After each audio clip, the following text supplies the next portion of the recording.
That's when we were coming into my first target, and the Qs at that time could not build below the previous new low of the range. So that's where I took out my momentum size 2.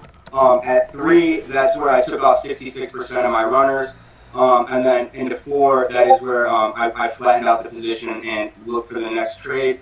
And then something I wanted to highlight too, that I've been noticing a lot since coming to SME when I'm tracking all my trades, especially in this higher volatility market, is that my best trades, I don't really need to draw down at all.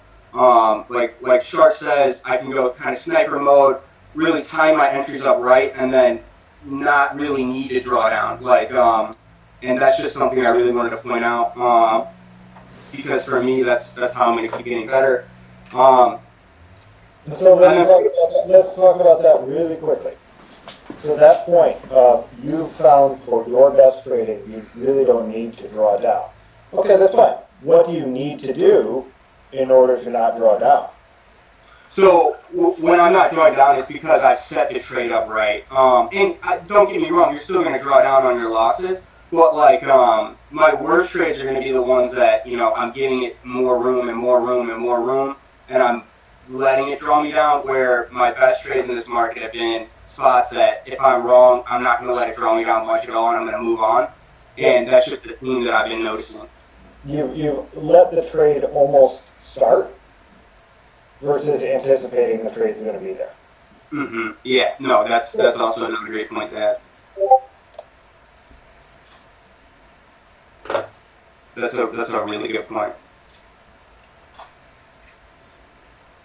And then for reading the tape, this is something that really frustrates me. But I recorded the wrong screen when I was doing the tape, and then I got tape from Dan, and his tape was 30 minutes after the trade, so it didn't work. So I don't have tape for this trade, and it's really embarrassing and frustrating. But I'm gonna make sure that for the rest of my playlist I have tape. But yeah, I recorded the wrong screen, so I don't have any tape, so I definitely get a 0 for that. And then trade review. What did I learn from this trade? I was going to give you some points because of something else, but if you want to get a 0, you can get a 0. No, I definitely don't want a 0, but if I no, I thought we could talk about it because I would agree that when you set the trade, go back to that prior slide, actually 2 slides back, the Q slide. There you go. So, there's something about the tape and shop that you could look at.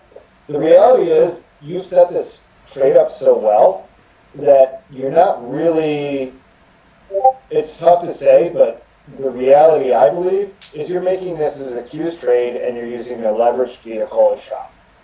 Mm-hmm. So what you really need to be aware of is what was happening in the Q's. And you were. You talked about, kind of ran up. It barely got green from the open.